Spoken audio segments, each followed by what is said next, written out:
Oui, les contrôleurs, la CGT et Sudrail ont déposé un préavis de grève de jeudi à lundi prochain. C'est un coup dur pour les vacanciers puisque c'est un week-end de chassés-croisés pour les voyageurs de la zone C et de la zone A.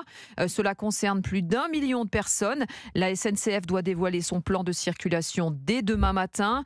Mais Barthélémy Philippe, le trafic risque d'être fortement perturbé, hein. Oui, oui, Céline, l'appel à la grève devrait être largement suivi, en particulier sur les TGV. Les sources syndicales l'affirment, 60 à 95% des contrôleurs se sont déclarés grévistes. Or, rappelons-le, un train ne peut pas circuler sans contrôleur. Alors, qu'est-ce qui a déclenché ce mouvement ? Eh bien, les syndicats reprochent à la direction de ne pas avoir entendu leurs deux revendications. La première sur le départ anticipé des contrôleurs à la retraite pour compenser la pénibilité du métier.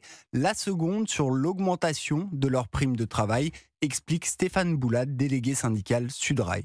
La direction refuse d'avancer le moindre chiffre, refuse même d'envisager l'idée d'augmenter la prime de travail. La revendication, c'est plusieurs centaines d'euros mensuels d'augmentation de cette prime de travail, mais la direction ne fait pas de contre-proposition.